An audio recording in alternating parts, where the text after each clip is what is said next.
Sejam todos muito bem-vindos ao 65º episódio do Supremo Cast, não é isso, Francisco?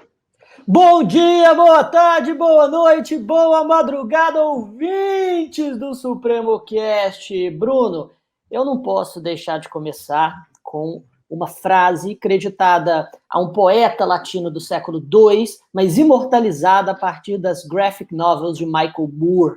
É uma pergunta, Bruno. Quem vigia os vigilantes? Essa é a pergunta do momento. E nós vamos falar muito disso aqui hoje. E aí, Carol, como é que você tá? Oi, Bruno. Oi, Chiquinho. Tudo bem por aqui? E o episódio de hoje, como o Chiquinho já introduziu aí, divide opiniões, viu? Mas antes de introduzir o nosso bate-papo, quero agradecer a todos os nossos ouvintes pela repercussão dos nossos episódios anteriores. Muito obrigada, pessoal, pelos comentários em nossos vídeos no YouTube, em nosso perfil no Instagram e pelas tantas mensagens de carinho. E se você ainda não nos acompanha nas redes sociais, siga-nos no Instagram, @SupremoCast, e confira os nossos episódios no YouTube, no canal Supremo TV. E aproveita para nos enviar também mensagens através dessas duas redes ou do nosso e-mail, supremocast@supremotv.com.br. E, bom, sobre nossa conversa de hoje, um dos assuntos mais intrigantes e mais comentados do momento é a possibilidade de instauração de inquérito por parte dos tribunais superiores. Isso se deve à ampla divulgação de notícias pela mídia e da cobertura de casos emblemáticos envolvendo autoridades públicas. Um deles, talvez o mais conhecido, é a investigação da disseminação de fake news, iniciada em 2019 pelo Supremo Tribunal Federal. E outro, mais recente, é a prisão do deputado Daniel Silveira, após a divulgação de um vídeo envolvendo aí ataques, xingamentos aos ministros do Supremo Tribunal Federal. E diante desse cenário, que tem se mostrado um tanto quanto confuso e muitas vezes permeado de divergências, a pergunta que muitos têm feito é a seguinte: afinal, os tribunais superiores podem instaurar esse procedimento? Quais os fundamentos? Isso é possível mesmo? E para nos explicar toda essa polêmica com profundidade, com muitas reflexões e com críticas necessárias e pertinentes, o Supremo Cast recebe neste 65º episódio dois convidados muito especiais, cujo retorno é muito requisitado pelos nossos ouvintes. Bruno, quem são essas feras? Exatamente, Carol. Dois professores do time Supremo, do nosso time de processo penal. Eu acho que é ideal a gente conversar esse assunto, né? Chama muito a atenção a gente ver tribunais superiores instaurando inquéritos, talvez, né, Chico, violando a questão do princípio acusatório ou do sistema acusatório, algo mais amplo. E para falar sobre isso com a gente convidou dois grandes amigos, Marcos Paulo Dutra e Cristiano Campidelli. Fala, Marquito, como é que você está, meu amigo? Olá, gente, como vocês estão? Olha, só dizer que é um prazer enorme estar mais uma vez aqui no Supremo Cast, sempre na sua condução, Bruno, na condução do Francisco, na condução da Carol, com meu amigo Cristiano Campidelli. Essa participação se torna ainda melhor, ainda mais gostosa, e realmente não poderia ter tema melhor. E, diga-se de passagem, achei, inclusive, a fala inaugural do Francisco maravilhosa, né? Enfim, quem vigia os vigilantes, é bem por aí o tema de hoje. Não poderia ter começado melhor, com certeza. Obrigado. E aí, Camp, como é que você está, Camp? Eu estou muito bem, meu amigo Bruno Zampier, Carol, Chiquinho, Marcos Paulo.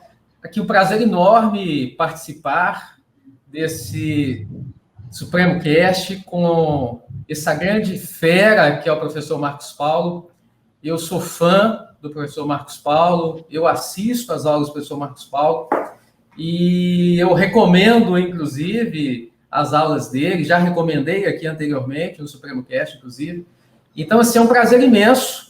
E essa discussão é uma discussão que está bastante acalorada, muito presente aí em todos os momentos, em todos os locais, e eu acho que vai ser um grande prazer, vai ser muito instrutivo para todos que estão ouvindo a gente fazer esse bate-papo sobre esse tema que está sensacional. É isso aí. Chico, você já quer logo sapecar a primeira pergunta? Então vamos lá, cara. Já quero, vamos lá. Bom, antes de descermos aos temas, digamos, mais polêmicos e críticos com relação à atividade cada vez mais proativa do Supremo Tribunal Federal, na instauração de inquéritos e até nas prisões de ofício, acho que seria interessante para o nosso ouvinte, que ainda é um acadêmico de direito, ou até que não é da área jurídica e quer acompanhar com especialistas sobre o tema, seria interessante se nós dessemos um passo para trás e começássemos da base conceitual. O que é o inquérito policial, quem o instaura e para que ele serve? E daí a gente pode caminhar na nossa conversa. Quer responder, Campidelli? Já que temos entre os convidados um delegado de Polícia Federal? Claro, meu amigo, com prazer. Nós temos um gênero, Chico, que é o gênero investigação preliminar.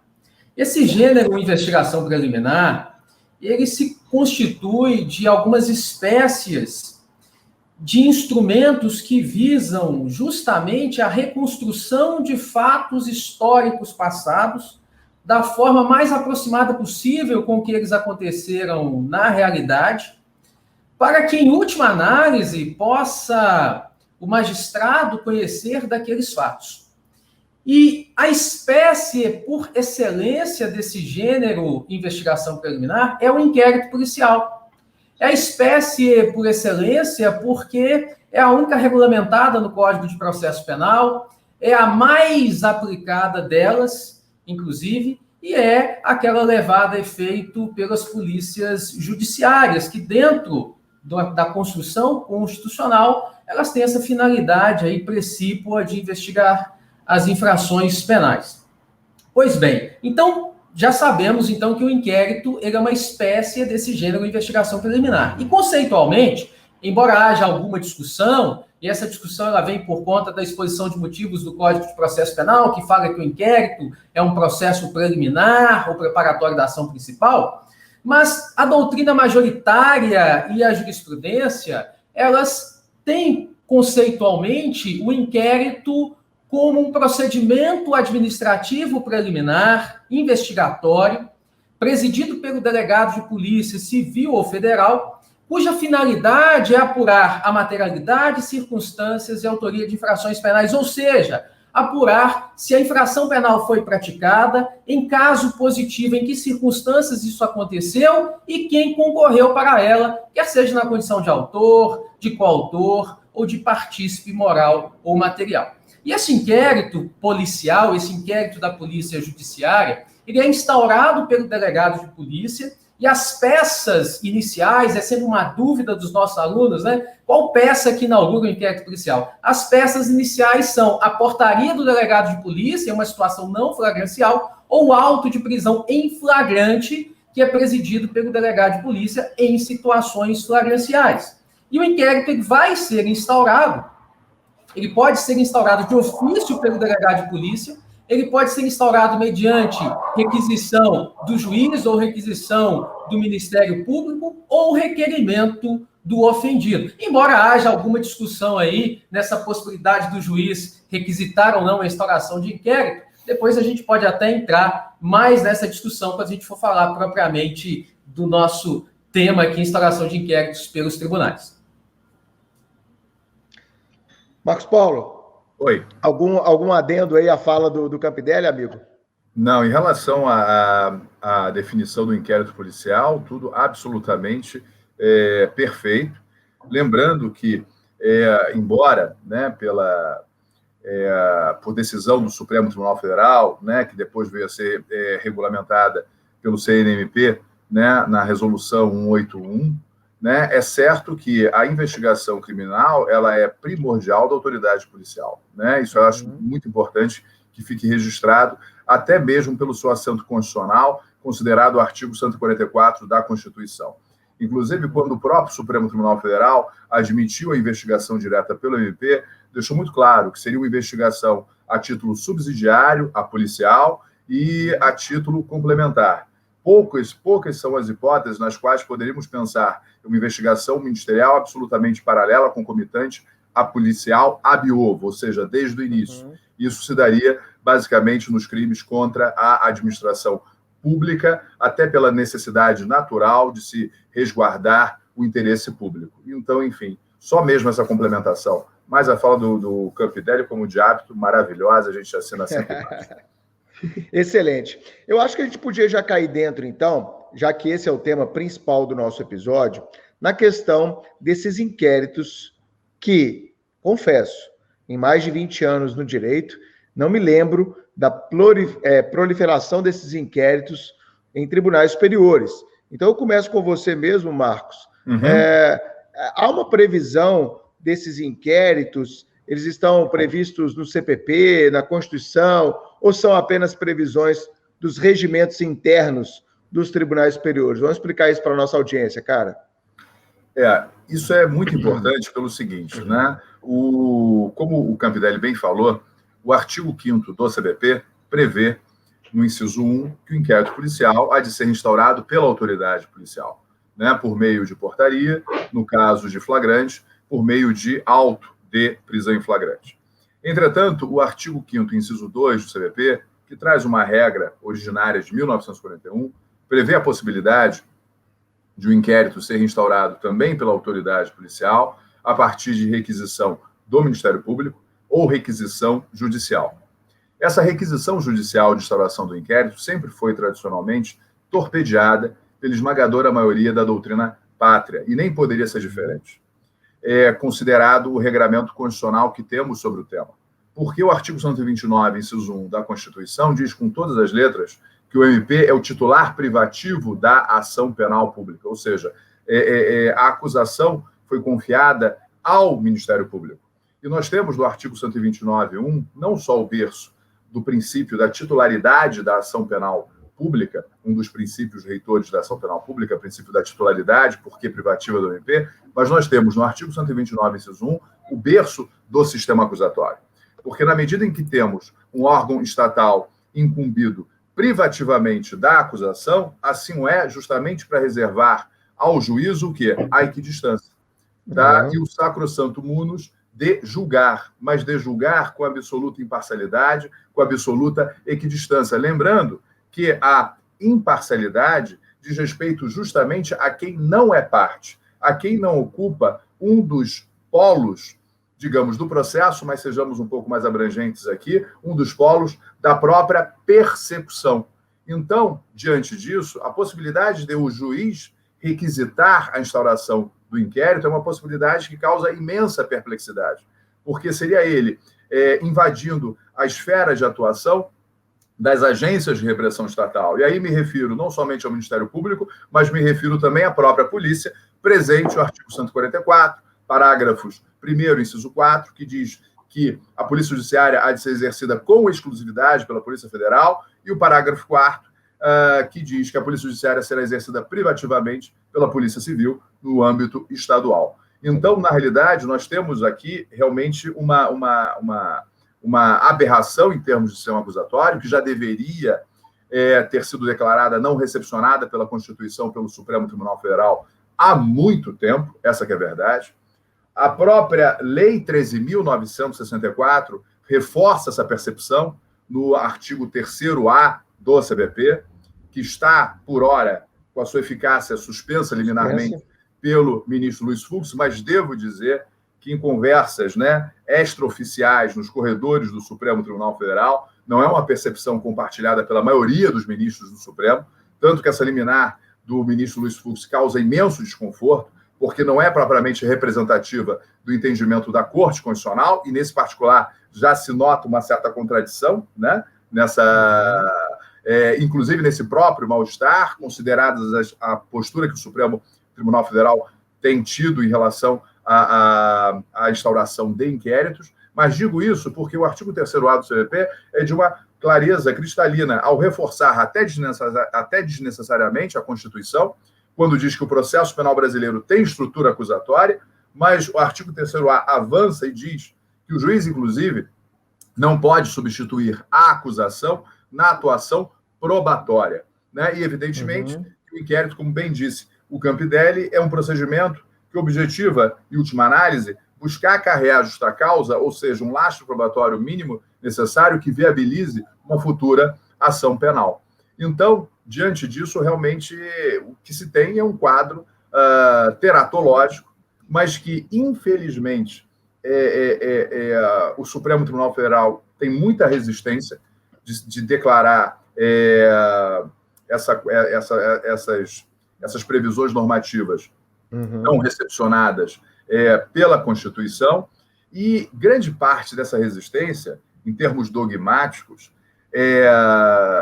se dá por conta dessa crença absolutamente utópica na existência de um princípio da verdade real, ou um princípio da verdade material. Por que eu digo utópica? Primeiro, né, evidentemente, quando a gente fala em verdade material, verdade substancial, né, estaríamos buscando sempre o inatingível, porque eu costumo dizer que nós todos, atores da justiça penal criminal, estou me referindo à autoridade policial, estou me referindo ao juiz, ao MP, aos advogados, aos defensores, nós não temos o dom da onipresença, muito menos da onisciência. Ou seja, nós vamos trabalhar sempre com versões, buscando aquela versão que se mostre, sim, mais factível e que venha a superar, digamos, já pensando em uma eventual condenação, a dúvida razoável, já que a dúvida razoável se resolve em favor do acusado, considerada a presunção, digamos, no mínimo de não culpabilidade, delineada no artigo 5º, inciso 57 da Constituição. Então, na realidade, falar em verdade real, em verdade substancial, é falar em uma utopia. Porém, é o argumento que tem sido corriqueiramente invocado para justificar, para tentar dar legitimidade a essas atuações absolutamente oficiosas e, por isso, inconstitucionais da magistratura nacional, dessa passagem, porque são reminiscências existentes no nosso ordenamento como um todo. Marcos, eu acho, cara, que, além disso, esse é o aspecto técnico, né, da justificativa que se coloca. Eu vou um pouco além. Não sei se o Chico concorda comigo, o Campidelli também, e a Carol, claro. Se não seria uma forma, ao declarar a não recepção desses artigos do CPP, uma forma da magistratura jogar contra o próprio gol. Ou seja, você acha que eu vou declarar não recepcionado um artigo que me faz perder poder? Porque quando ele tem o poder de requisitar, isso é um poder que ele está nas mãos dele. Então, eu acho que, para além do aspecto técnico ou da justificativa que se coloca no papel, a gente não pode esquecer esse aspecto de perda de poder. E no Brasil, infelizmente, os órgãos, os cargos, as funções são muito apegadas a poder. Você trabalha direto na justiça, eu e o Campidelli também. A gente vê muito isso. É uma briga por não ter perda de poder. Porque poder no Brasil, por si só, é algo relevante, e poder tem a ver também, isso é uma coisa de análise econômica do direito que a gente tem que falar mais sobre ela, é salário. Poder é salário. Eu não estou falando que, pelo fato dele poder requisitar o inquérito, o salário dele é maior. Não estou fazendo essa causalidade direta e imediata. Óbvio que não. Mas sempre no Brasil há um apego demasiado das carreiras, há uma preocupação demasiada em não se perder poder. Então eu vejo, não sei se o Chico concorda, está balançando a cabeça, que é um pouco disso, né, Chico?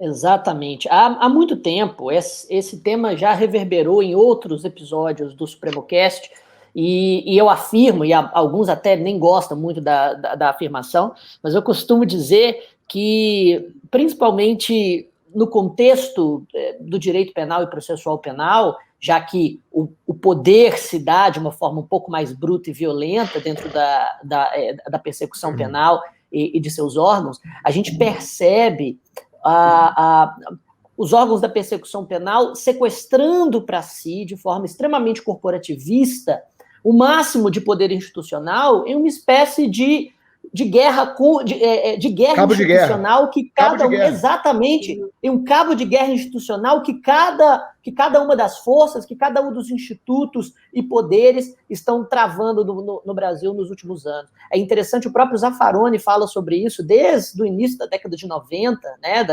naquele seu livro Em Busca das Penas Perdidas, que principalmente nos países de realismo marginal, que é como ele chama, países da América Latina e outros que não fazem parte de todo o capitalismo central, que nós não temos um sistema absolutamente coeso, porque as agências estão muito preocupadas com a sua própria importância institucional, porque isso vai traduzir em poder e estabilidade, e esse poder e estabilidade se traduz também em capacidade de cooptar para si, não só mais salário, como o Bruno disse, mas todo tipo de auxílio, e benefício institucional dentro das carreiras, exatamente, orçamento, e a gente percebe até em discussões pueris, assim, e de instituições que não são jurídicas em sentido estrito. A gente percebe que a Guarda Municipal só está preocupada no seu brilho institucional perante a PM,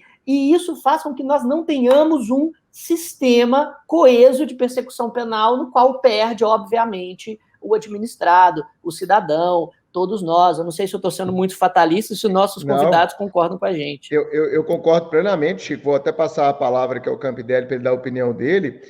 E vou além, sabe, Chico? Eu acho que é exatamente isso. Se cada um cumprisse o papel que está designado pela Constituição, a gente teria menos cabo de guerra, menos provocação. Eu já participei, sabe, Chico, de reuniões, velho, que eu tenho certeza que o Campidelli e o Marcos Paulo também, que você fala, velho, é pura vaidade. Puta que pariu, não tem outra palavra. Sabe, os caras não estão debatendo o que é melhor, os caras estão debatendo, não, mas isso aí eu não faço, porque, pô, doutor, você sabe. Ou seja, uma vaidade institucional que muitas carreiras ainda têm, invadindo atribuições de outra carreira, violando o programa constitucional. Esse é o detalhe, né, Camp? É exatamente isso, Bruno. Eu costumo dizer que eu não dou conta do meu serviço. Eu não dou conta. Enquanto houver uma fraude previdenciária, enquanto houver um traficante de drogas, enquanto houver desvio de recurso público, significa que eu não estou dando conta do meu serviço. Então, por que eu vou fazer o serviço do outro? Eu acho, às vezes, que parece que outras instituições, autoridades, elas estão dando conta do serviço delas, não tem nada para fazer, elas têm que fazer o serviço do outro. Esse é uma primeira observação que eu faço, né? Quando eu vejo, muitas vezes, uma autoridade se arvorando, querendo fazer a atribuição que é de outra, me parece que ela não tem mais serviço, ela já fez todo o serviço dela, e aí ela precisa pegar mais coisa para fazer, né?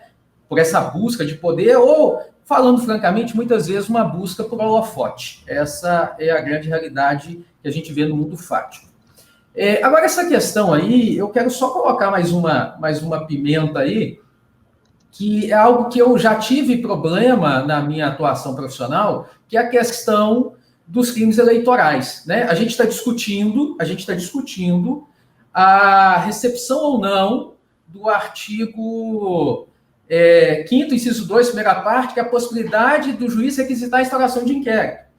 Como meu ídolo, o professor Marcos Paulo, já disse que isso aí é refutado pela doutrina, isso já deveria ter tido uma declaração por parte do Supremo de que isso não foi recepcionado pela Constituição, mas continua lá e continua valendo em termos práticos, né? O próprio artigo 3º-A, que veio com uma norma declaratória, concordo com o professor Marcos Paulo, nem precisava, isso já está claro na Constituição para mim, e que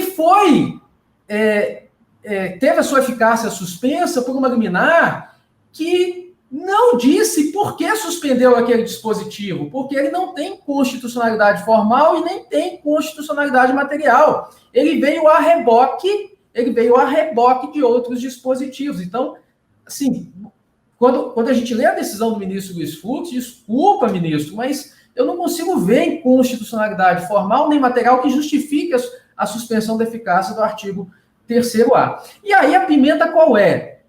Quando eu me deparo com crimes eleitorais, né, o Bruno Zampier com certeza já investigou crime eleitoral, quando eu me deparo com uma situação de um possível crime eleitoral não flagrancial, embora ele seja de ação penal pública incondicionada, eu não posso instaurar inquérito.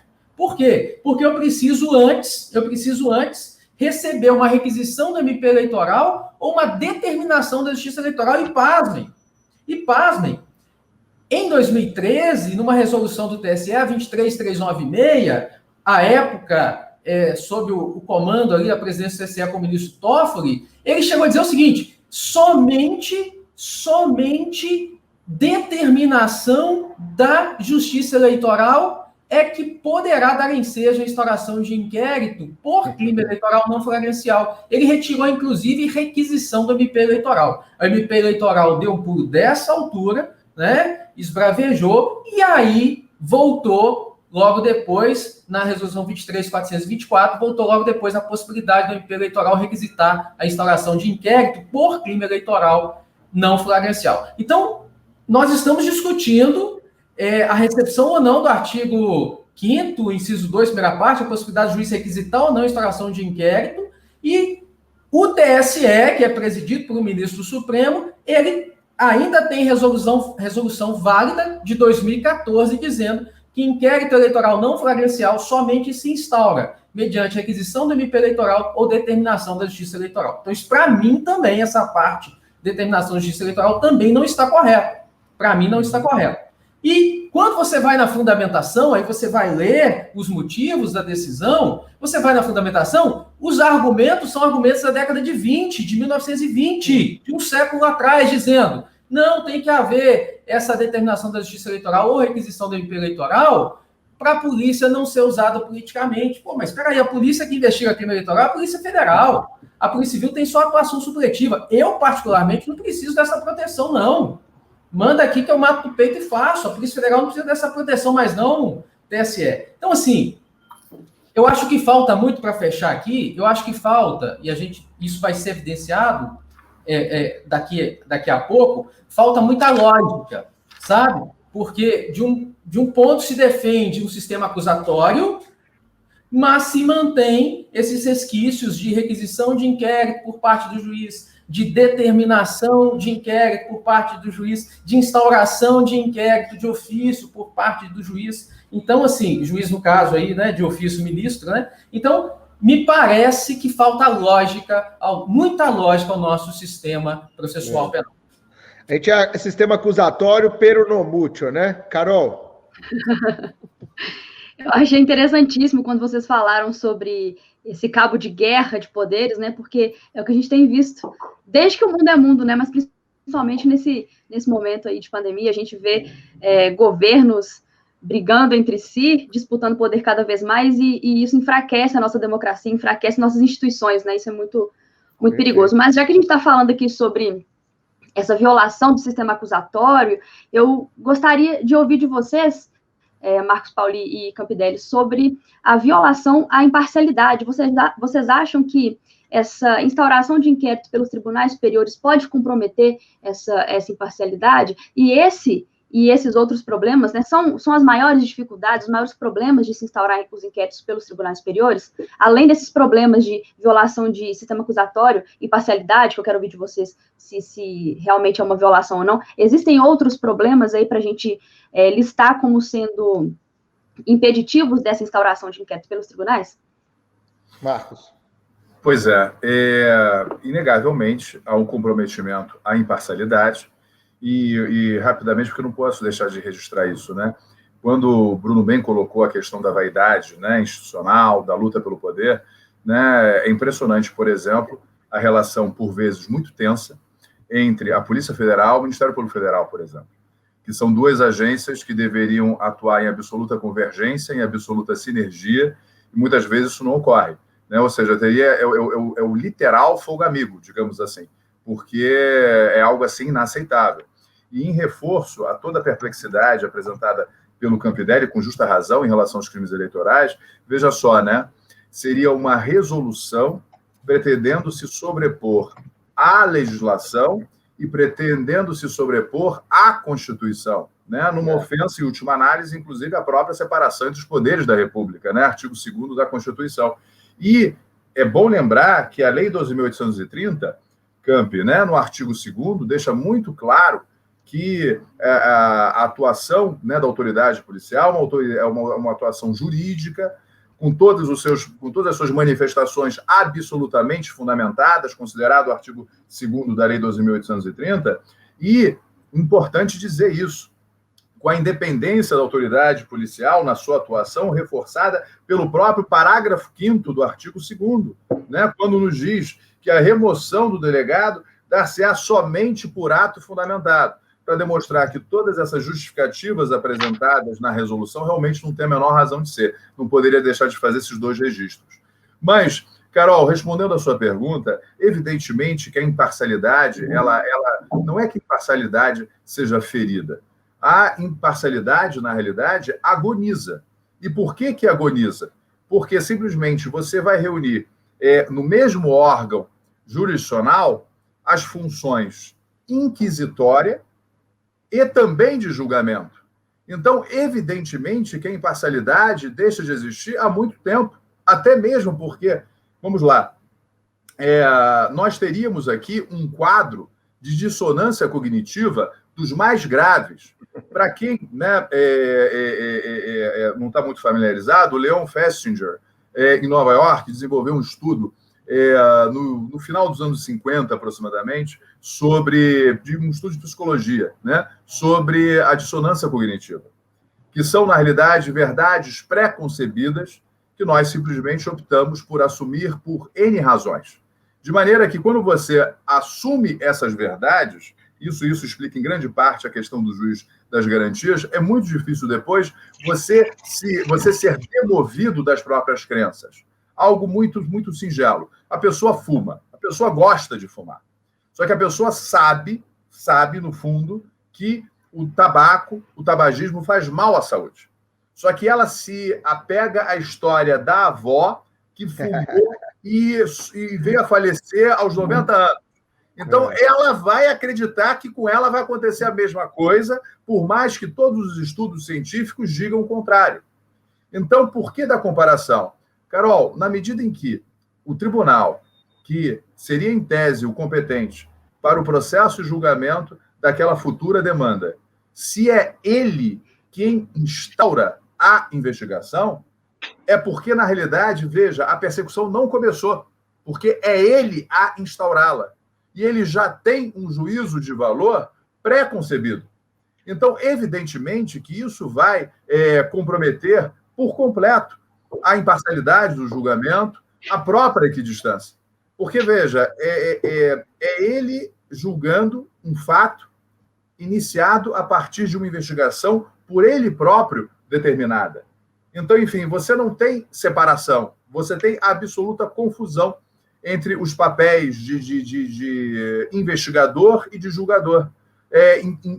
Ao total arrepio da Constituição, considerados já citados artigos 129.1, 144 da Constituição. Então, é inegável o comprometimento da imparcialidade. E algo muito interessante que eu quero destacar é que, mesmo, né, com toda a aura fascista que acompanha o nosso Código de Processo Penal, o artigo 307 do CPP, ele diz com todas as letras que se um crime ocorrer na presença da autoridade judiciária, ela, autoridade judiciária, pode lavrar o auto de prisão em flagrante. Mas não será ela a conhecer do auto de prisão em flagrante e não será ela a intervir em relação a essa persecução, ou seja, teremos a intervenção de um outro órgão jurisdicional. Isso está no artigo 307 do CPP, com a sua redação originária de 1941. Então, mesmo com todo o ranço fascista que acompanha o nosso CPP de 41, isso está lá, estampado no artigo 307. O que só aumenta a perplexidade de um órgão que será, sim, o julgador, que será, sim, o competente, o incumbido do juízo causa e do julgamento da causa, vir ele próprio a instaurar a investigação. Eu acho também que não há dúvida, né, Campidelli, a respeito dessa falta de parcialidade, que, inclusive, também fazendo um gancho, né, é também apontada por muitos, né, Marquito, quanto à própria investigação pelo MP, né? Se o MP ele investiga, ele já está propenso a denunciar, independentemente daquilo que for apurado na investigação, né, Camp? Exatamente, meu amigo. Exatamente, concordo em gênero, número e grau com o que disse o professor Marcos Paulo. Inclusive, me lembrei aqui de algumas hipóteses em que lavrei autos de prisão em flagrante por crimes praticados na minha presença, né? Comum, às vezes a gente vai cumprir um mandado de busca e apreensão, encontra uma situação flagrancial, volta para a delegacia e a gente mesmo lavra o auto de prisão em flagrante por crime praticado na nossa presença. Então, já apliquei esse artigo 307 do CPP algumas vezes. Eu queria só fazer uma breve digressão histórica aqui, Bruno, sobre essa questão, porque algumas coisas, eu falei de lógica, né? Algumas coisas me deixam um pouco sei lá, eu fico meio confuso, porque eu acho que falta lógica no processo. Se a gente fizer uma breve digressão, a gente vê que o regimento interno do Supremo, ele permite a instauração de inquérito em situações de crimes praticados lá na sede ou dependência do tribunal, né? Mas nós tivemos uma alteração mais recente, em 2011, do artigo 21, inciso 15 do regimento interno do Supremo, que antes falava que era atribuição do relator determinar o arquivamento do inquérito quando fosse requerido pelo Procurador-Geral da República. E aí, o que aconteceu? Em 2007, numa questão de ordem lá no Supremo, nós tivemos, em 2007, nessa questão de ordem 2411, nós tivemos uma situação em que o ministro Gilmar Mendes, ele, enquanto relator do caso, ele entendeu o seguinte: olha, se nós somos o órgão competente para processar e julgar autoridades, com foro aqui perante o Supremo, artigo 102 lá da Constituição, então não há razão para se afastar aqui do Supremo também o acompanhamento, a supervisão de todas as etapas disso, desde a instauração do inquérito. Porque havia essa discussão foi, inclusive, num caso do senador Magno Malta, que foi indiciado por um delegado da PF, sem antes pedir autorização ao ministro relator. Tá? Então, o Supremo, fazendo uma interpretação do artigo 102 da Constituição Federal e também da Lei 8.038/90, o Supremo entendeu o seguinte: olha, se a pessoa tem foro aqui no Supremo, então a instauração do inquérito e o indiciamento devem passar por nós aqui. Tem que haver uma prévia autorização nossa. E aí veio, então, em 2011, essa emenda regimental, alterando aí, então, o inciso 15 do artigo 21, dizendo que compete ao relator, substituindo a redação anterior, que era determinar o arquivamento de inquérito, mediante requerimento do Procurador-Geral, colocou determinar a instauração de inquérito a pedido do PGR, da autoridade policial ou do ofendido. Então, me parece que essa emenda regimental ela vem a reboque dessa questão de ordem do inquérito 2411, né, em 2007. E desde então, o Supremo passou a entender, né, e isso ficou muito claro, né, que a autoridade com foro perante o Supremo Tribunal Federal precisa de prévia autorização do Supremo para a instauração do inquérito, e mais do que isso, não só precisa de prévia autorização, quem instaura o inquérito é o ministro relator. Então, isso vem ainda mais, ao meu ver, contrariar o sistema acusatório, porque uma coisa é supervisão judicial. A autoridade instaura o inquérito e esse inquérito vai para o Supremo quando houver pedido de prazo, quando houver alguma medida que exija reserva de jurisdição, supervisão judicial. Agora, não só condicionar a instauração do inquérito, mas o inquérito ser instaurado pelo próprio relator, que fica prevento depois para ação penal, isso me parece que fere o sistema acusatório frontalmente, né?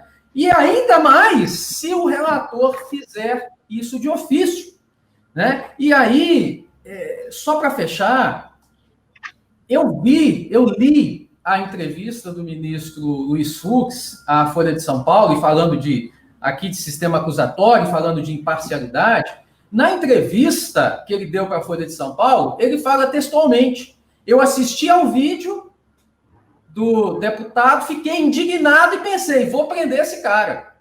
Mas aí eu lembrei que tem um inquérito com o Alexandre, ele chamou de Alexandre, né, com o ministro Alexandre de Moraes, e aí ligou para o ministro Alexandre, e o ministro Alexandre teria dito: deixa comigo. Então, assim, se tem algo menos imparcial do que isso, sinceramente, eu desconheço. Chico. Seria justamente interessante, então, que nós já descêssemos à discussão propriamente dita desse tema, digamos, mais carnudo do momento. O inquérito das fake news, também conhecido como inquérito do fim do mundo. Eu queria as considerações dos nossos convidados acerca da ingerência do Supremo Tribunal Federal na Justiça Criminal, especificamente neste inquérito. Acho que os dois já deixaram claro que, aparentemente, é inconstitucional a atuação do Supremo de instaurar um inquérito de ofício e de interpretar de forma bastante ampla o artigo 43 do regimento da Corte com relação a crimes que ocorreram nas dependências do Supremo Tribunal Federal, né?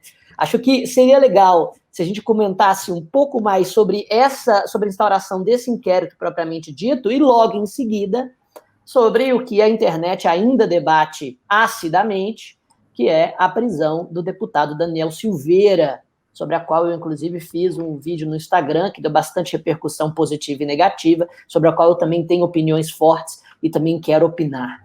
Então, com relação a este inquérito das fake news, especificamente, os convidados queriam falar algo com relação a uma ilegalidade, a uma inconstitucionalidade específica. Marcos Paulo, você teria algo a dizer com relação a esse tema?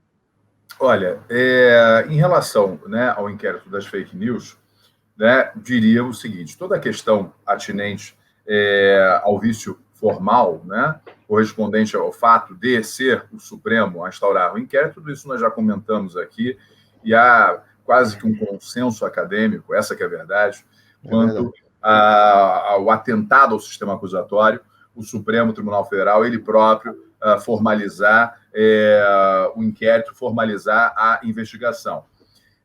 Eu concordo também, Francisco, que teríamos aqui uma interpretação demasiadamente ampla do artigo 43 do Regimento Interno do Supremo, até porque o artigo 43 nos traz uma regra excepcional, e toda regra excepcional há de ser interpretada restritivamente, não pode ser interpretada ampliativamente. Então, evidentemente que, por mais que estejamos falando de crimes virtuais, né, enfim, lançamento de ofensas, né, via internet, e por estarmos no plano virtual, poderíamos entender que esse crime também teria sido cometido nas dependências da Corte, nas dependências do Supremo Tribunal Federal.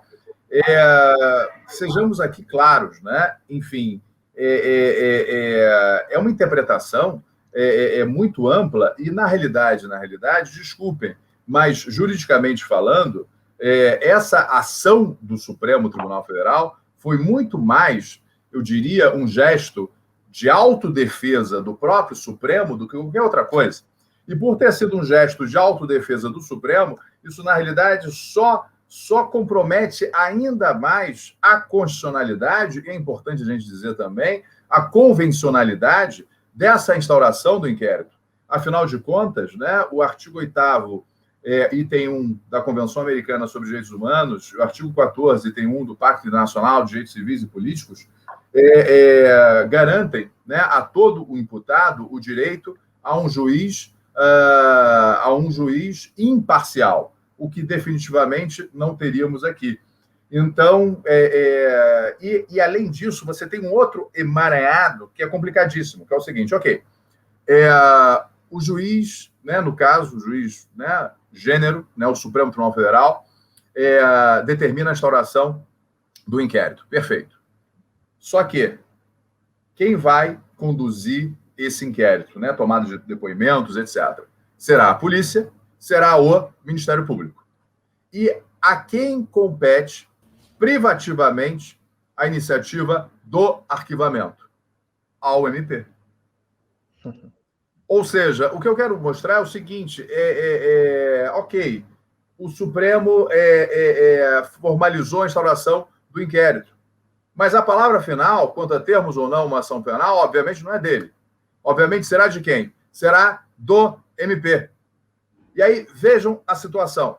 Só que, no formato ainda atual, presente o artigo 28 do CDP, já que a nova redação também foi suspensa pelo ministro Luiz Fux, esse arquivamento tem que se submeter ao crivo do juiz natural.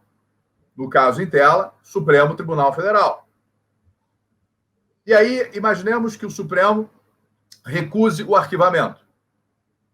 Passamos a ter, olha só, Campi, um limbo jurídico. Porque, na realidade, aquela investigação vai ficar absolutamente estagnada. Por que absolutamente estagnada? Porque, definitivamente, o Supremo não vai oferecer a denúncia. Isso é fato. E aquela investigação ficará estagnada até que seja fulminada pela prescrição. Como aplaudir uma solução como essa, que rompe completamente o nosso sistema?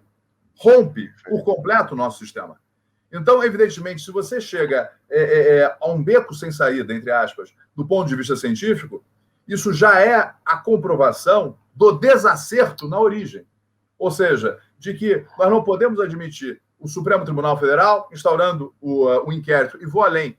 No caso de arquivamento, essa que é a verdade, na medida em que a solução dada pelo artigo 28 do CVP, ou seja, remessa ao Procurador-Geral, está comprometida, porque não podemos pensar em uma recusa, porque a recusa significaria remeter os autos ao Procurador-Geral, que já está promovendo o arquivamento. E um cenário como esse, não é nem para isso ser submetido ao colegiado, não é nem para isso ser submetido à turma ou ao plenário. Isso é para que o relator, monocraticamente, de maneira absolutamente automática, sim, formalize o arquivamento. E ponto final. Aí vai dizer, não, mas isso pode ser injusto. Não, mas porque o Supremo deve ser a última trincheira, o último guardião. Alto lá. Por quê?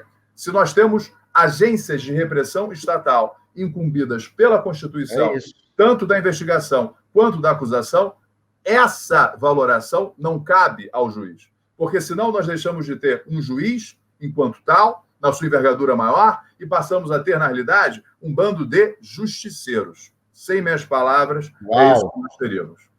Perfeito, Marquito. Assina embaixo, adiro integralmente a sua fala. E vou além, cara. No momento político, porque a gente não pode deixar de lado o aspecto político que o Supremo tem, você esteve lá como assessor de ministro, e você sabe isso muito bem. É claro que tem todo o aspecto técnico-jurídico da coisa, mas há uma dimensão política que, sinceramente, não há como a gente escapar. Né? No mundo ideal não deveria ser assim, mas há um aspecto político muito forte na atuação do Supremo Tribunal Federal. E eu fico vendo os apoiadores do atual governo, vamos chamar assim, do bolsonarismo, que é uma expressão que a gente já fala e já é uma expressão corrente no nosso dia a dia, eles têm sistematicamente atacado o STF, solicitando impeachment de ministro, dizendo que o STF tem alguns mais extremistas que entendem que os 11 ministros deveriam ser destituídos e serem nomeados outros 11, umas maluquices desse tipo. E até que ponto, Marcos Paulo, antes da gente devolver a palavra ao Campidelli, esse tipo de comportamento do STF acaba dando, como a gente fala aqui em Minas, milho a bode, ou seja, acaba alimentando esse tipo de crítica. Tá vendo? A gente sempre critica e olha a merda que eles estão fazendo aqui com esse inquérito do fim do mundo. Porque esse aspecto político, essa dimensão política, ela não pode ser deixada de lado, porque o STF, ao invés de reforçar a sua posição institucional, ele acaba, como você falou, vulnerando ela, a meu ver. O que você entende disso, Marquito? Antes da gente passar para o Campidelli, que eu quero ouvir ele também.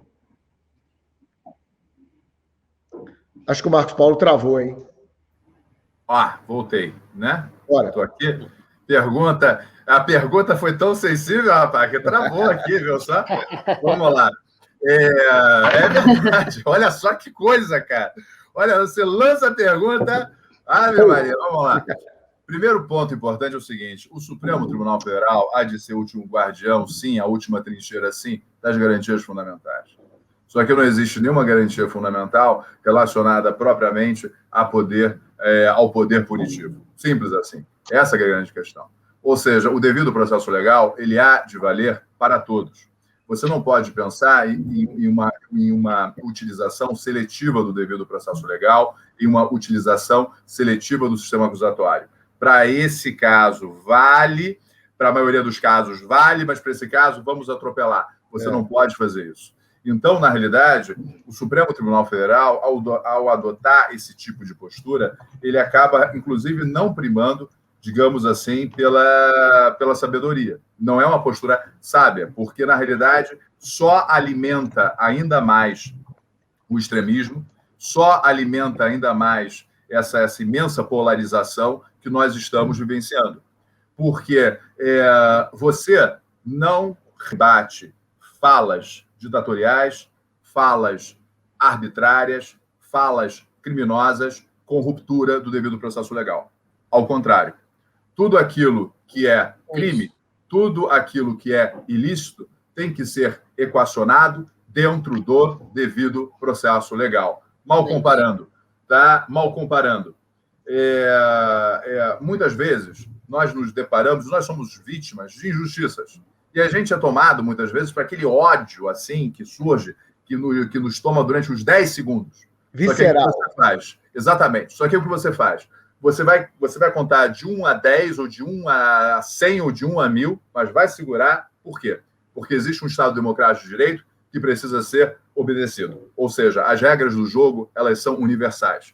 Por mais que você não goste de determinada pessoa, por mais que você tenha verdadeira ojeriza pela bandeira pregada por determinada pessoa, em se identificando crime, nós temos que submetê-la ao devido, e não ao indevido, ao devido processo legal. O que o Supremo Tribunal Federal fez, inclusive nesse último episódio que vamos comentar, foi uma ruptura, né? Ruptura completa, né, com o devido processo legal, e vamos além, né, presente a própria Constituição. Consequentemente, acabou, por via reflexa, endossando, né, toda essa fala absolutamente destrambelhada, descerebrada, tá, contra o próprio Supremo Tribunal Federal e contra o Estado Democrático de Direito. Num português muito, muito curto e grosso, a verdade é o seguinte: os ministros do Supremo Tribunal Federal não seguraram a onda e chamaram para si. É como se tivesse a gente, vem cá aí na porrada. Por isso que ele fez. Basicamente, perfeita analogia. Porque a verdade é que a condução dessa pseudo-prisão em flagrante foi uma violência. Essa que é a verdade. Uma violência que foi, sim, física, na medida em que você tem uma privação à liberdade, e foi, sim, uma violência institucional. E que fique bem claro, tá? Eu tenho verdadeira ojeriza, tá? Por tudo que foi dito pelo deputado federal. Ele definitivamente não me representa minimamente, porém, é certo que o devido processo legal não pode ser seletivo, porque se for seletivo, tá, a isonomia morre de vez. Artigo 5º caput da Constituição e o próprio artigo 1º, item 1 da Convenção Americana sobre Direitos Humanos.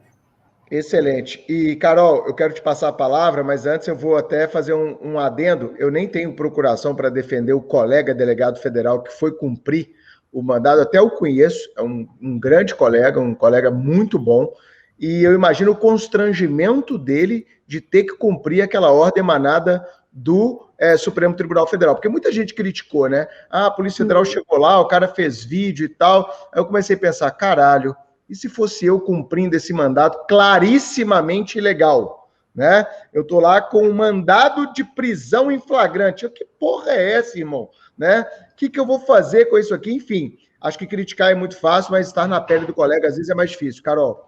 Só uma observação rapidinha, voltando um pouquinho no que o professor Marcos Paulo falou sobre a pergunta do Chiquinho com relação ao inquérito das fake news.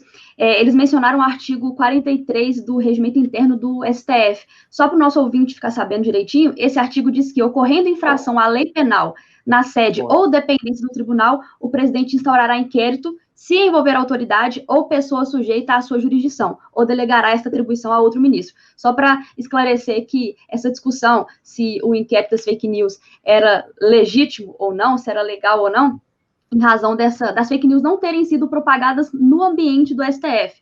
E aí foi no ambiente virtual e a gente tem aquela discussão, né? A gente pode aplicar esse artigo excepcionalmente, porque a gente não tem como no ambiente virtual delimitar um espaço físico. Então, só para deixar claro aí para o nosso ouvinte que a discussão gira em torno disso, esse é o artigo 43 do Regimento Interno. E pegando um gancho no que o Marcos Paulo falou, para passar a palavra para o Campidelli, caso ele queira complementar, a gente tem vivido um extremismo político, assim, exacerbado, né? Tudo tem uma divisão. Se você concorda com a prisão, você está de um lado. Se você discorda, você está de outro. E eu queria dizer que é possível discordar da prisão e discordar também dos xingamentos do vídeo feito pelo deputado. Então, a gente pode... Isso é coerência, né? Como o Marcos Paulo acabou de fazer, né, Carol? Como o Marcos Paulo acabou de fazer. Exatamente. Porque às vezes a gente fala assim, a prisão é ilegal, o Supremo Tribunal Federal não pode instaurar esse inquérito. Aí o pessoal já fala, então quer dizer que você tá defendendo o deputado? Não estou defendendo ninguém, estou defendendo a democracia, pô. Tô defendendo a Constituição, cara. Está numa guerra fria, irracional, Exato. né? Mas assim, Chico, eu já cheguei num ponto, cara, de rede social, de discussões, que tipo assim, cara, eu tenho minha opinião e quem não concordar, aquele abraço, irmão. Eu não vou ficar discutindo com maluco. Eu não vou dar palanque para otário. O Boechat falava essa frase que eu acho fantástica. Eu não vou dar palanque para otário. Outro dia eu publiquei um negócio de suspensão da prova da Polícia Federal, aí veio um monte de gente lá, mito, 2020. Eu deletei os comentários, não vou dar mais palanque para otário, irmão. Acabou. Meu Deus. Não vou dar palanque para otário. Eu estou falando de uma coisa. O cara quer vir aqui falar de outra.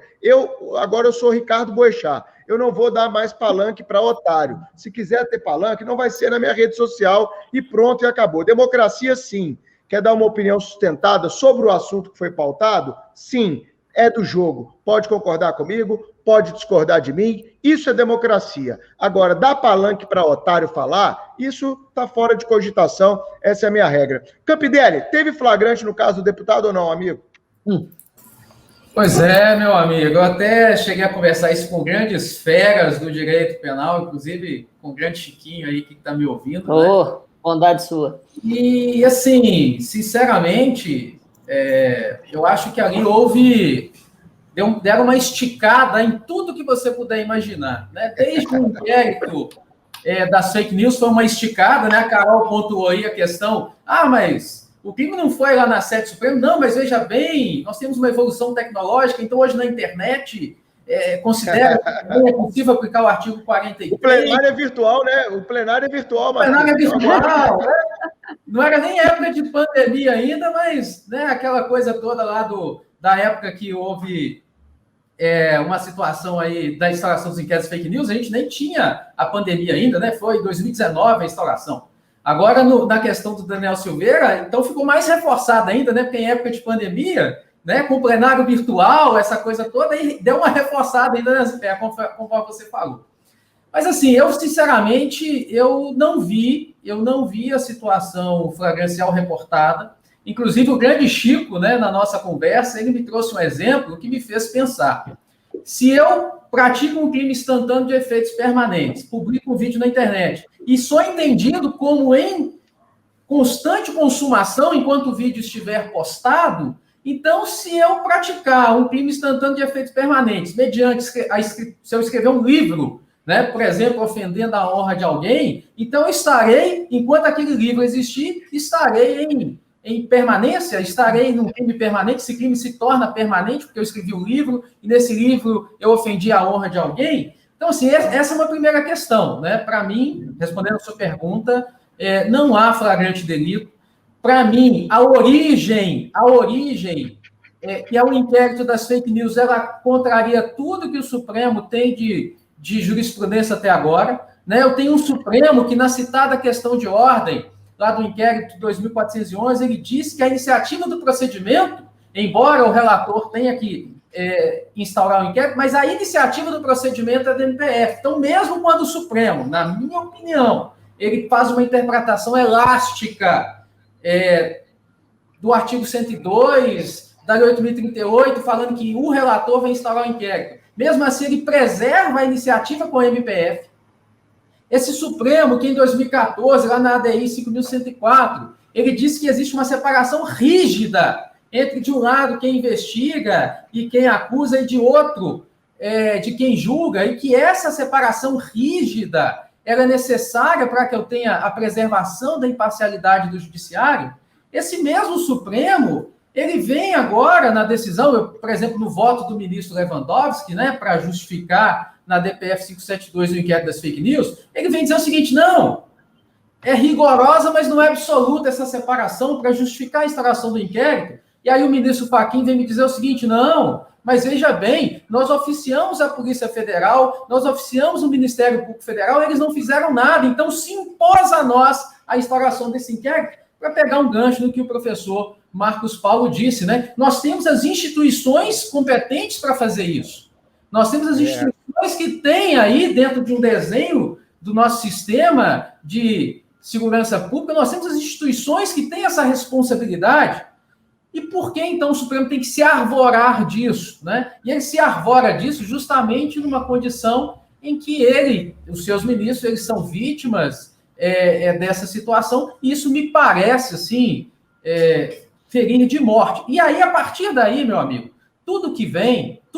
Abriu.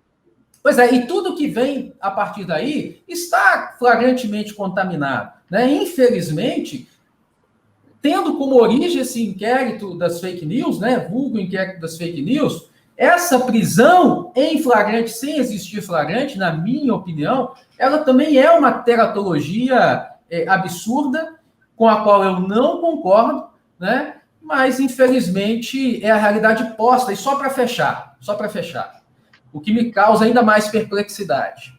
Não sei se vocês lembram aquela discussão quando surgiu o artigo 33, parágrafo 4º da Lei de Tráfico, que se discutia se podia apresentar, se utilizar, se aplicar o parágrafo 4º do artigo 33 com a pena do artigo 12 da 6368 do tráfico de drogas, ou seja, empatou em 5-5. 5-5. Aí veio o STJ, falou que não podia, aí depois o Supremo falou que também não podia, mas teve empate em 5-5 naquela discussão. Quando houve a discussão sobre a possibilidade ou não de recondução de presidente da Câmara ou do Senado, nós tivemos um 6-5 para dizer que, onde a Constituição fala que é vedada a recondução, significa que a recondução é vedada. Foi 6-5 para decidir isso. Agora, quando se discute inquérito das fake news, a constitucionalidade do artigo 43 foi 10-1, só o Marco Aurélio divergiu. Agora, quanto à prisão em flagrante do deputado, foi 11-0. Então, assim, algo errado não está certo, né? Naquela famosa frase que eu aprendi com a minha avó, toda unanimidade é culpa, né? Então, só para fechar com esses pensamentos aí. Exatamente, Camp. E complementando a sua fala, eu adiro completamente a sua opinião. Com relação ao crime permanente, e aqui para o nosso ouvinte, para contextualizar um pouco, por que o Supremo tinha que dizer que o crime é permanente? Porque o parlamentar só poderia ser preso em flagrante de crime inafiançável. Assim sendo, para não dizer que se trata de uma prisão preventiva, o Supremo afirmou, nessa decisão completamente teratológica, que havia flagrante de um crime permanente, tendo em vista que o artigo 303 do Código de Processo Penal permite a prisão em flagrante enquanto durar a permanência. Só que, com relação à permanência de um crime que foi praticado verbalmente, injúrias e crimes de incitação à violência previstos na Lei de Segurança Nacional, cuja constitucionalidade é muito duvidosa, mas nem vamos entrar nessa seara, o Campidelli falou muito bem, uma discussão que eu já tive com ele. O argumento é fraquíssimo, o crime não é permanente. O Supremo afirmou, bom, como o indivíduo proferiu aquelas palavras em um blog pessoal ou em uma rede social, deixando lá o vídeo para todos verem, o crime é permanente porque a todo momento essas injúrias e essas falas estão sendo veiculadas na internet. Olha, primeiro, para começar, se o indivíduo posta na sua rede pessoal, a partir do momento em que a postagem é feita, ele perde completamente a gerência sobre o futuro da disseminação daquela informação. Porque os blogs bolsonaristas reverberam em questão de minutos o vídeo e ele é reproduzido ao infinito nas redes sociais. E vamos dar um passo para trás. O que é crime permanente? Crime permanente é aquele cuja consumação se prolonga no tempo por vontade do agente. O que separa, na dogmática básica, um crime permanente de um crime instantâneo de efeitos permanentes é a constante atuação objetiva e subjetiva. Nosso sistema é finalista, o tipo penal é complexo. É a atuação do agente objetiva e subjetiva na constante manutenção de uma situação de ilicitude. A virtualidade, me parece, e aqui eu me escudo na doutrina de um dos maiores autores sobre o assunto, que nós já trouxemos no Supremo Cast, Spencer Siddall, que fez mestrado e doutorado sobre direito penal informático, está se apontando como um dos maiores especialistas no Brasil nesse aspecto. A virtualidade não parece dar permanência ao crime, parece justamente o contrário. O que é dito na internet faz com que o autor das palavras perca completamente o controle sobre a permanência da situação de ilicitude. Portanto, a virtualidade não dá permanência ao crime, ela tira a permanência do crime. O crime é evidentemente instantâneo de efeitos permanentes. E alguns dizem, o próprio Lenny Streck falou, não, nós temos que revisitar a dogmática dos crimes permanentes perante a virtualidade. Sim, me parece que esta revisita vai nos conduzir à conclusão de que na virtualidade não há crime permanente. Assim como na virtualidade nós não temos um espaço que permeia todos os espaços. Dentro do ciberespaço, claramente nós não estamos nas dependências do Supremo Tribunal Federal, porque os autores de direito penal informático tendem a considerar a virtualidade como um meio ambiente próprio, um meio ambiente transsoberânico. E o que acontece lá não acontece em todos os espaços físicos, mas sim em um espaço próprio. Falta realmente legislação e dogmática a respeito. Mas, perante esse vácuo, precisamos adotar o caminho que melhor conduz ao respeito às garantias constitucionais. Por isso, eu concordo plenamente com os dois. A prisão foi completamente ilegal e inconstitucional. E queria, para a gente caminhar para o final da discussão, que os nossos convidados falassem especificamente sobre a imunidade material e formal do deputado e de eventuais outros investigados nesse contexto. Mas, Bruno, Chico, você iria dizer. Só um parênteses antes de passar a palavra ao Marcos Paulo para ele falar da imunidade. Uma perguntinha aqui de viés crítico. Se não tivesse ocorrido a intervenção que ocorreu na Polícia Federal, e a gente já debateu ela aqui no Supremo Cast, se o Ministério Público Federal tivesse exercendo corretamente e de forma autônoma e independente a sua função, será que o Supremo Tribunal Federal não teria tido mais segurança de fazer a máquina girar conforme a Constituição manda? Interrogação. Esse é um ponto. Né? Se o aparelhamento das instituições de controle, dos órgãos de repressão, não acaba fazendo com que o Supremo cometa essa barbaridade que a gente está discutindo aqui. Marquito, sua palavra sobre imunidade, amigo. Estava ouvindo aqui atentamente vocês e vamos lá. Vou começar com o seu comentário. Eu não fico em cima do muro, não. Não há dúvidas de que diante de um procurador-geral da República que, lamentavelmente, inclusive em detrimento da sua própria biografia, tem se mostrado um verdadeiro fantoche da presidência da República, inegavelmente isso gera uma insegurança muito grande por parte do Supremo Tribunal Federal. A falta de proatividade, de pensamentos próprios do Procurador-Geral da República atual, ela inegavelmente assusta e nos deixa, jurisdicionados que todos nós somos, absolutamente apreensivos, para dizer o mínimo. Isso é um ponto. Segundo ponto, não há dúvidas de que não... Rapidinho, Marquinhos.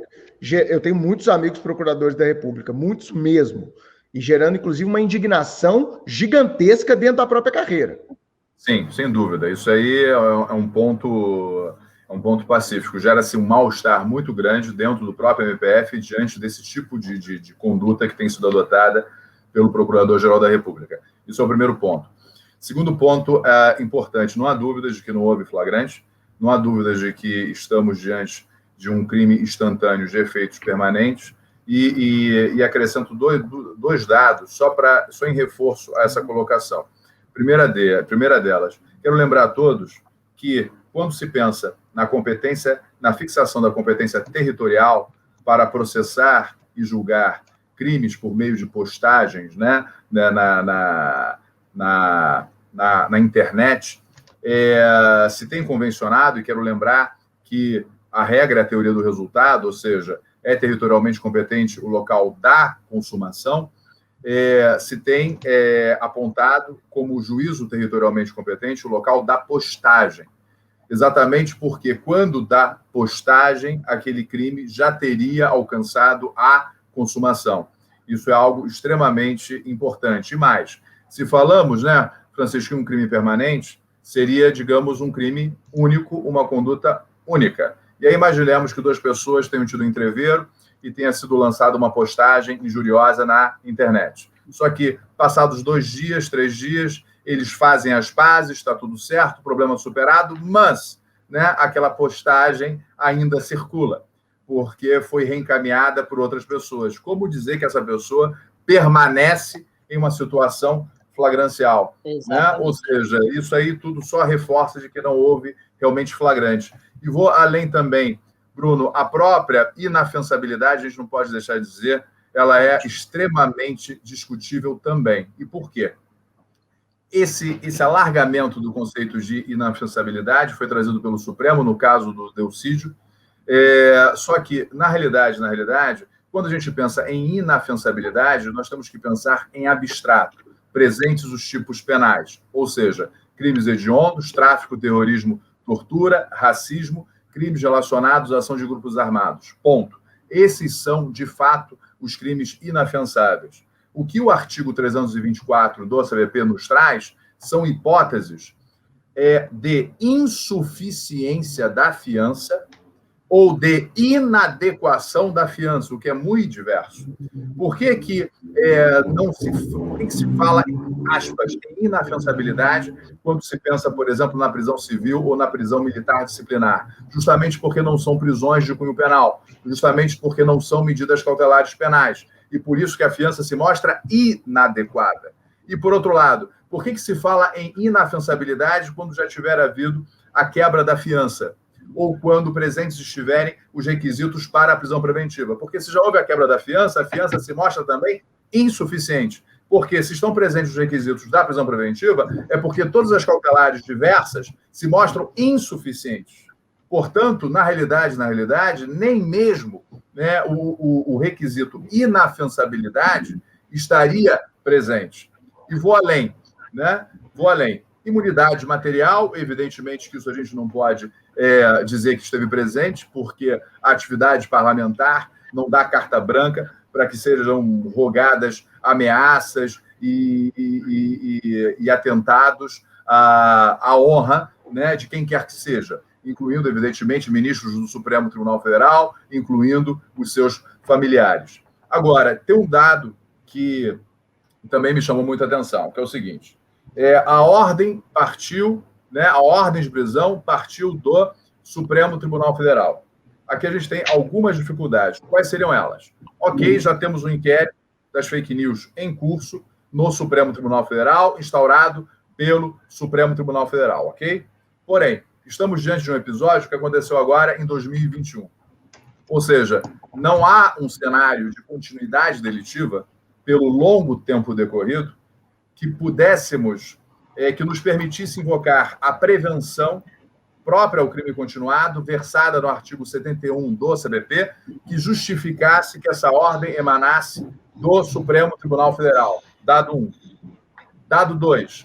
Não há, entre esse fato delituoso, portanto, e os fatos que ensejaram o inquérito das fake news, qualquer hipótese de conexão. Não há conexão intersubjetiva, não há conexão lógico-material, não há conexão instrumental ou probatória. E não há nenhuma das hipóteses de continência do artigo 77 do CVP. E, terceiro, mas isso teria acontecido nas dependências do Supremo. Essa gravação, essa postagem ocorreu em um domingo. Portanto, ainda que se pretendesse estender demasiadamente o alcance dado, né, ao regimento interno do Supremo Tribunal Federal, estaríamos diante de um horário no qual as dependências do Supremo estariam fechadas. Ou seja, na realidade, mesmo esse entendimento do Supremo Tribunal Federal não se aplicaria à hipótese em tela, porque estamos falando em um horário e um dia no qual as dependências do Supremo estariam fechadas. Então, quero só dizer o seguinte, mesmo se pensássemos, Francisco, eu estou de acordo com você, na ideia de uma virtualização e, portanto, na ausência de barreiras físicas, no caso, em tela, não poderíamos dizer que isso teria acontecido nas dependências do Supremo, porque foi um domingo. Tá? E, além disso, tá? Ainda temos um dado a mais. Qual? Foi uma série de ofensas lançadas em um domingo na sua casa, na região serrana do Rio de Janeiro. Ou seja, não é um crime que tenha sido cometido em função da atividade parlamentar. E, portanto, não estariam preenchidas as balizas para que pensássemos em uma competência por prerrogativa da função que atraísse o Supremo Tribunal Federal, a competência do Supremo Tribunal Federal. Ou seja, não foi um crime cometido durante e em razão da função política ora exercida. Pelo contrário, foi uma opinião absolutamente particular, que extrapola completamente o âmbito da imunidade material de um parlamentar quando estava no domingo na sua casa na região serrana do Rio de Janeiro. Tanto isso é importante que eu quero lembrar que a própria jurisprudência do Supremo Tribunal Federal, por exemplo, é remansosa já em afastar a competência por prerrogativa da função para a maioria dos crimes eleitorais, por exemplo. Porque a maioria dos crimes eleitorais a maioria dos crimes eleitorais é cometida absolutamente fora da função política ora exercida. E, consequentemente, estamos assistindo em N decisões monocráticas vários declínios da competência do Supremo Tribunal Federal para a junta eleitoral, né, de primeira instância para processar e julgar crimes eleitorais. E, portanto, né, se considerarmos tudo isso, na realidade, eu não disse um argumento, eu soltei, 4, 5 argumentos, você teria realmente uma prisão absolutamente ilegal. Porém, conforme Bruno bem disse, a autoridade policial que foi cumprir esse mandado de prisão, com certeza ela deve antes ter se vencido 10 mil vezes, tá? Mas aquela coisa, infelizmente ela não tinha o que fazer. Até porque foi uma ordem que partiu do Poder Judiciário. E ela integra o Poder Executivo, então, na realidade, lhe competia executar essa ordem, até porque emanou da autoridade máxima do Poder Judiciário do país. Então, infelizmente, realmente, ela não tinha margem de atuação alguma, muito pelo contrário. Se tem uma pessoa que não pode minimamente ser defenestrada, muito pelo contrário, só cumpriu o seu dever, foi a autoridade policial responsável pelo cumprimento do mandado, que isso fique bem claro. Exatamente. Deve ter sido um constrangimento danado o cumprimento desse mandato. Não queria estar na pele do colega nessa, não. Campidelli, suas considerações finais sobre imunidade para a gente chegar ao fim desse episódio. Meu amigo, então vamos lá. Primeiro, eu já recebi o mandado do Supremo uma vez, só para ilustrar aqui, às 10 horas da noite, que era para colocar em liberdade, na verdade, colocar em prisão domiciliar a irmã do Aécio Neves. Eu estava na minha casa, chegou a ordem no meio-meio, às 10 horas da noite. Nós havíamos prendido ela durante o dia e deu uma repercussão imensa quando fomos fazer o IML. Eu tive que mandar 2 equipes completas da PF. Eu lembro. Imprensa, uma confusão danada. E quando aquela ordem chegou para mim às 10 da noite, o que eu pensei? Eu posso deixar para cumprir amanhã de manhã e ter toda aquela logística de novo, GPI, equipe completa, imprensa, expondo a pessoa, ou eu posso cumpri-la durante a madrugada com 2 agentes. O que eu fiz? Cumpri durante a madrugada com 2 agentes. 2 agentes foram, buscaram ela no presídio feminino, levaram para colocar a tornozeleira eletrônica e às 2 horas da manhã ela estava na casa dela, já em prisão domiciliar. E no outro dia, o jornal O Tempo, primeira página, Polícia Federal faz procedimento não convencional em favor da irmã de Aécio Neves. Ou seja, eu estava cumprindo uma ordem do Supremo, eu estava preservando direitos fundamentais de alguém que já havia sido exposta a não mais poder na mídia, e ainda houve essa primeira página de jornal dizendo que eu estava cumprindo de uma forma não convencional. Eu estava cumprindo a ordem judicial havia condições de cumpri-la com segurança naquele momento, e foi o que eu fiz. Então, me colocando aí no lugar desse colega que cumpriu, como, né, professor Marcos Paulo, como eu, delegado de polícia, vou dizer que a ordem do ministro do Supremo Tribunal Federal é manifestamente ilegal. Por mais que eu pense nisso, mas não compete a mim dizer isso, né? Não compete a mim, enquanto autoridade policial, dizer que uma ordem de prisão emanada do Supremo Tribunal Federal é manifestamente ilegal, né? Pois bem, agora fica muito fácil, né, Zampier, para eu fazer as minhas considerações, porque o professor Marcos Paulo, ele foi, como sempre, belíssimo nas suas palavras. Realmente, o Supremo, ele já tem a sua jurisprudência arraigada no sentido que a imunidade material ela não é absoluta. Ela já o Supremo já tem vários precedentes, né, uma jurisprudência já consolidada no sentido de que é preciso que as palavras elas estejam relacionadas com o exercício do mandato. Eu não posso usar da minha imunidade para atacar as pessoas, e o professor Marcos Paulo disse isso muito bem. Então, quanto a essa questão, nenhuma ressalva. A imunidade material ela não é absoluta.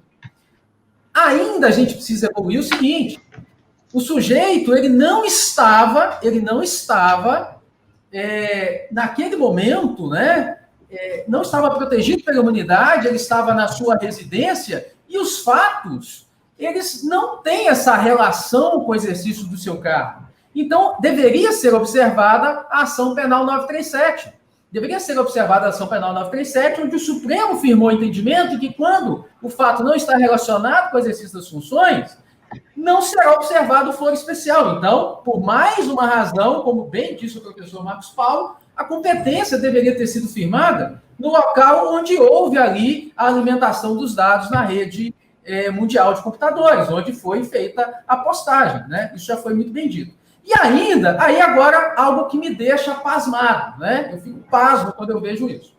O Supremo deu uma esticada na questão da inafiançabilidade, né? Ele não respeita, no entendimento dele, já há precedentes nesse sentido, ele não entende que essa inafiançabilidade é apenas a inafiançabilidade absoluta da Constituição, já citada pelo professor Marcos Paulo, né? Questão do racismo, tortura, tráfico de drogas, terrorismo, crimes hediondos e a ação de grupos armados contra a ordem constitucional e o Estado Democrático de Direito. O Supremo entende que também a inafiançabilidade relativa, ela cabe nessas situações. Só que aí o seguinte, aí, professor Marcos Paulo, aí, colegas, que eu não consigo entender. O Supremo passou ao largo da discussão sobre a possibilidade da prisão preventiva. Existe uma discussão. Por quê? Porque quando foi criada a imunidade, lá o 53, parágrafo 2º, o deputado só pode ser preso em flagrante de crime inafiançável, né, vedando-se aí a possibilidade de prisão preventiva, a prisão em flagrante poderia manter a pessoa presa por mais tempo. Em 2011, a prisão em flagrante se tornou uma prisão precária, que precisa, para a manutenção da prisão, ser convertida em preventiva. Só que não cabe preventiva contra deputado federal. E o Supremo, ele passa ao largo disso, dizendo o seguinte: ele está em flagrante de um crime inafiançável porque há os requisitos da preventiva. Aí eu pergunto, como há os requisitos da preventiva de alguém que, em tese, não pode ser preso preventivamente? Então, o Supremo ele não enfrenta essa discussão. Ele manda prender em flagrante e fala que não cabe fiança porque há o requisito da preventiva, mas que uma autoridade cuja prisão preventiva é extremamente discutível. E o Supremo passa... Porque era mais fácil para o Supremo, se ele entendesse que cabe preventiva, expedir mandado de prisão preventiva. Mas ele passa ao largo dessa discussão e invoca requisitos de preventiva contra uma autoridade que não poderia, em tese, ser submetida à prisão preventiva. Então, me parece aquela questão do cachorro querendo morder o próprio rabo, né? Ele corre atrás e fica andando em círculos, mas em círculos que nos levam sempre à mesma conclusão. Há uma teratologia absurda nesse caso. Excelente episódio. Vamos agora àquele momento que todo mundo gosta, para a Dica Suprema. Chico, o que você trouxe para a gente dessa vez? Vamos lá, depois desse debate intenso, que na verdade não foi um debate, não houve divergências, porque não tem como haver divergências jurídicas perante fatos, não argumentos, mas vamos à minha Dica Suprema. Essa semana eu me deparei com uma surpresa muito boa. Um ex-professor de filosofia do direito da PUC, que também é professor da Federal, chamado Marcelo Galupo, entrou na podosfera. Ele tem um podcast agora chamado Sapiência. Opa! E o podcast tem a seguinte proposta: a palavra latina sapiência é a origem das palavras saber e sabor. Segundo Roland Barthes, sapiência significa um pouco de saber, muito sabor e nenhum poder sobre os outros. Então, ele analisa vários temas relacionados ao dia a dia, ao poder e à política e também, de certa maneira, a ânsia e toda a ansiedade contemporânea a partir do ponto de vista da filosofia do direito. É um podcast legal, ele fala de tudo em um episódio, sempre com aquela voz serena, e é uma das pessoas mais inteligentes que eu já tive o prazer de conhecer. Fica aí a recomendação para aumentar e abrilhantar a podosfera brasileira. Ouçam Sapiência com Marcelo Galupo, se escreve Sapientia com T. Show. Marcos Paulo, o que você trouxe para a gente na Dica Suprema? Estou curioso para saber o que você tem visto, lido na pandemia aí, cara. Pois é, eu vou dar 2 dicas de séries. Na realidade, uma minissérie e uma série, que é uma temporada inteira, bem interessante, porque trata, né, trata das minorias, da importância de se respeitar a diversidade, e acho, né, que o momento de tamanha polarização, tamanho ódio, enfim, são 2 séries que podem inspirar muita gente. Tem uma microsérie que foi produzida pela Netflix, com a Octavia Spencer, chamada Madame C.J. Walker, né? Em inglês seria Self-Made. É a história, simplesmente, da primeira bilionária preta norte-americana, né? Na virada do século XIX para o início do século XX. Ela foi vizinha, inclusive, do Rockefeller, em Nova York. Então, enfim, é uma história muito bacana, muito legal, e que eu recomendo demasiadamente. Octavia Spencer dispensa comentários e nos faz refletir bastante. E uma série que eu assisti e que eu gostei muito e que também remete, né, à luta e reafirmação, né, dos direitos fundamentais é a série Hollywood. Ou seja, aborda, né, Hollywood nos seus anos 40, nos seus anos 50, produção de roteiros, a imensa discriminação lançada às minorias raciais, às minorias étnicas, considerada também a orientação sexual, e foi extremamente bem produzida. Enfim, minhas dicas realmente são cinematográficas hoje, entendeu? Porque realmente são sensacionais, e eu recomendo vivamente a quem está nos assistindo. Ótimas recomendações. Campidelli, o que você trouxe? Pois bem, meu amigo, eu trouxe 3 dicas hoje. Uma dica mais lúdica, né? Um filme que eu assisti, que é O Segredo, Ouse Sonhar. Por que eu recomendo esse filme?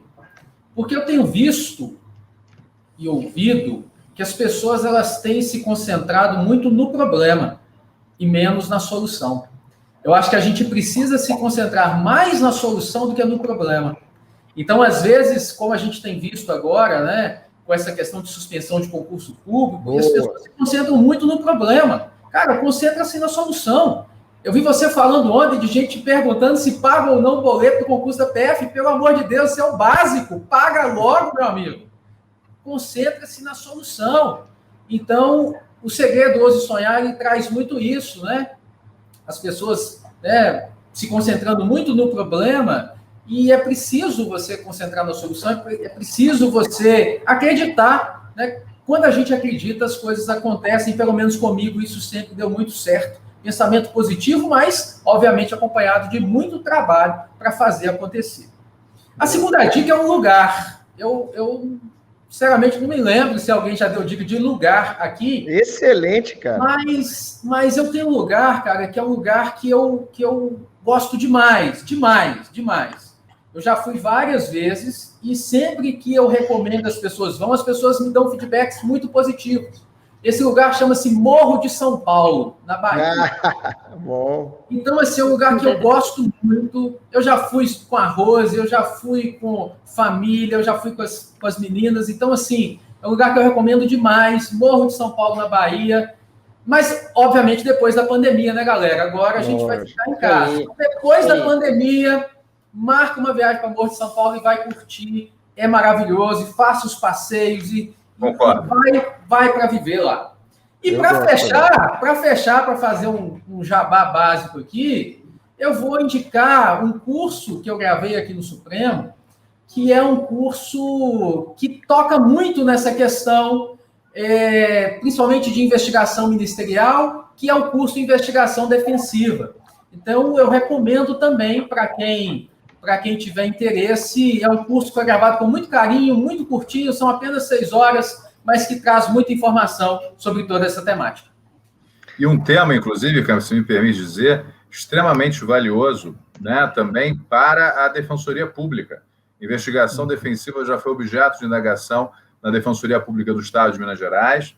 É um tema caríssimo e que pode ser cobrado, por exemplo, a Defensoria Pública do Rio de Janeiro está vindo aí, não só em processo penal, mas também em princípios institucionais da Defensoria Pública também. Então, muito legal, muito boa bacana. Dica. Show de bola. Carol, sua dica? A minha dica suprema de hoje é uma série documental interessantíssima e assustadora que eu vi no Netflix, chamada Gênio Diabólico. Conta a história real de um homem entregador de pizza na casa ali dos 50 anos, que entra num banco com uma bomba presa ao pescoço e uma arma disfarçada de bengala. Ele anuncia o assalto para uma das atendentes, tudo começa ali a se desenrolar. Ele parece que não está entendendo nada do que está acontecendo, a polícia chega, ele precisa fazer uma espécie de caça ao tesouro para conseguir encontrar pistas para achar a chave e desativar a bomba que está presa ao seu pescoço, e ele simplesmente explode. Ele não consegue encontrar essas pistas ali na região onde ele está. E o grande mistério que fica por trás disso é, ele estava por trás desse roubo ou ele era apenas a vítima?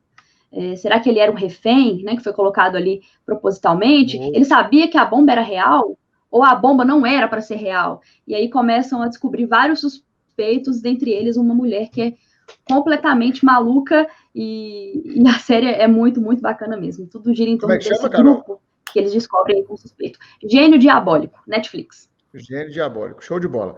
Para fechar, eu vou indicar primeiro o livro do meu grande amigo de décadas, Marcos Paulo Dutra Santos, Comentários ao Pacote Anticrime. Quem não adquiriu o livro do Marquito, corre lá no site da editora Gen, né, do Grupo Gen, e Comentários ao Pacote Anticrime. Esse livro está muito bacana. Lembrando também que na semana passada a gente lançou o módulo de execução penal do Marcos Paulo aqui no Supremo. Então entra no site do Supremo, está lá recomendado. 30 horas de execução penal. 30 horas de execução penal. E é uma coisa vai aprender. Sim, até porque, como sempre gosto de fazer, né, com muitas correlações, né, Bruno? Então, enfim, não é só a correlação, não é só focar na LEP. A LEP é óbvio, né, o fio condutor, mas a partir daí você tem diálogos com a lei anticrime, com o Código Penal, com a legislação extravagante. Você não tem como não falar da LEP sem desnudar a Lei 8.072 de 90, por exemplo, e por aí vai. Sabe, ficou muito bacana, assim. Me deu um prazer muito grande fazer essa isolada. Show. E outra isolada que eu recomendo é a isolada de peças práticas para delegado de polícia do Cristiano Campidelli, com esse cara aqui que vos fala, professor Bruno Zampier. E se eu puder indicar uma série rapidinho, eu assisti nesse final de semana Mac Máfia. É uma série que está no Amazon Prime. Eu já tinha lido há mais de 10 anos o livro Mac Máfia, que mostra como as estruturas de poder estão intimamente ligadas ao crime, sejam estruturas de governo, sejam estruturas corporativas e, sobremaneira, o sistema bancário mundial. Sim, o sistema bancário mundial é por ele que transita as grandes fortunas geradas pelo crime organizado no mundo afora. Mac Máfia, eu acho que vocês vão gostar. Chegamos ao fim de mais um episódio do Supremo Cash. Marcos Paulo, Campidelli, suas palavras bem rapidinho para a gente finalizar, e eu agradeço demais a participação de vocês. Marcos?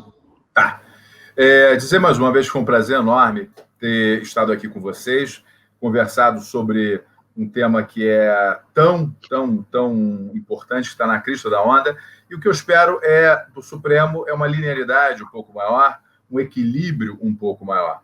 Saber que arbitrariedades não podem ser respondidas por mais arbitrariedades, sob pena de dar sequência a um ciclo vicioso, em vez de começar outro virtuoso. É isso. Perfeito.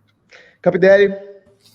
Cara, primeiro, agradecer pelo convite, é sempre um prazer, é sempre uma honra participar do Supremo Cast, já é a minha terceira participação aqui, então, um prazer imenso. E dizer o seguinte, que nós precisamos do Supremo Tribunal Federal. Nós não estamos aqui defendendo nada absurdo, mas nós precisamos do Supremo Tribunal Federal que nos traga segurança jurídica. Então, dentro do que o professor Marcos Paulo disse, né, essa linearidade, ou seja, essa lógica, é o que a gente precisa e a gente espera do nosso Supremo Tribunal Federal, da nossa Suprema Corte. Perfeito. Chico, Carol, alguma palavra final bem rapidinho, que estamos estourados? Vamos lá. Agradeço os convidados, agradeço toda a brilhante exposição até aqui e queria só fazer um recado rápido para o ouvinte. Olha só, esse podcast, tudo aquilo que nós dissemos aqui, como você percebeu, não está eivado de nenhum viés ideológico, nós não queremos defender ou criticar a priori o deputado bolsonarista, queremos observar como as garantias penais, processuais e constitucionais foram observadas pelo Supremo Tribunal Federal. E a resposta simples é, não foram. Se você estava até agora concordando e torcendo pelo Supremo, pelo gol a favor que ele marcou para o seu time nessa decisão, mas ainda não tinha pensado sobre todas as consequências nefastas da desobediência à Constituição que o Supremo jurou defender, tá tudo bem. Existe um viés de confirmação muito grande hoje em dia e que é natural à espécie humana de sempre buscar concordar com aquilo que confirma sua visão de mundo. A você, eu penso, olha, dá uma repensada nisso tudo. Pensa se realmente vale a pena ter um Supremo Tribunal Federal que simplesmente despreza as garantias constitucionais quando faz parte do seu interesse ou até da sua autoproteção institucional. Agora, se você, mesmo sabendo disso tudo, mesmo entendendo tudo que a gente disse no cast, tem a opinião de que não, para combater um mal maior a gente tem que fazer isso mesmo. O deputado menosprezou a Constituição, agora ele quer buscar o apoio do texto constitucional? Não, de jeito nenhum. A gente tem que passar para as garantias, por cima das garantias, para impedir que eles tomem o poder. Olha, se é assim que você pensa, então você é idêntico aos monstros que você combate. É tudo o que eu tenho a dizer, Bruno. Muito bom, Chico. Carol? Perfeito, Chiquinho. E que episódio fantástico, né? Discutimos um tema aí que é a pauta da vez, em torno do qual giram várias dúvidas e discussões calorosas, como essa que o Chiquinho apontou aí, principalmente política, né? Agradeço imensamente a participação de vocês dois, Marcos Paulo e Capdelli. Vocês foram impecáveis nas colocações, como sempre. Aprendemos demais, foi um prazer tê-los conosco aqui no cast. Concordo. Obrigado aos nossos convidados e esperamos vocês no 66º episódio do Supremo Cast. Tchau, gente. Tchau, tchau.